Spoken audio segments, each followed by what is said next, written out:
అమ్మవారిని అయ్యవారితో చేరుస్తారు. అందుకే సీతా కళ్యాణం, రుక్మిణీ కళ్యాణం, పార్వతీ కళ్యాణం, పద్మావతీ కళ్యాణం అంటాం తప్ప శివ కళ్యాణం, రామ కళ్యాణం, కృష్ణ కళ్యాణం అనరు. అమ్మవారు అయ్యవారి వైపు గెడుతుందంటే జీవుడు బ్రహ్మముతో కలుస్తాడు. జీవ బ్రహ్మైక్య సిద్ధికి కళ్యాణం అని పేరు.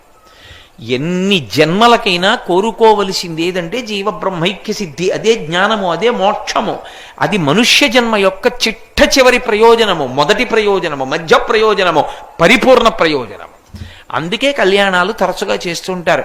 ఎక్కడ చూసినా కళ్యాణం అండి, కళ్యాణం అండి, కళ్యాణం అండి అంటూ ఉండడం, కళ్యాణం టికెట్లు కొనుక్కుంటూ ఉండడం, కళ్యాణం చేయించుకుంటూ ఉండడం, నేను కళ్యాణం చేసి వచ్చానండి అంటూ ఉండడం ఎందుకు వచ్చింది?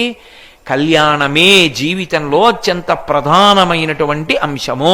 అందుకే మీరు ఉత్సవాలు ఎన్ని చెయ్యండి, చిట్ట చివర దేంతో ముగించాలంటే శాంతికర కళ్యాణంతో ముగిస్తారు. శాంతికర కళ్యాణము అంటారు. వీళ్ళిద్దరూ కలుసుకున్నటువంటి శుభవేళ లోకము భయములను పోగొట్టుకొనుగాక, అందరూ శాంతి పొందెదరుగాక. ఆ శాంతికి కారణం జీవబ్రహ్మైక్య సిద్ధి. అయ్యవారు అమ్మవారు కలిసి కూర్చున్నట్లుగా మనం దర్శనం చేయడం.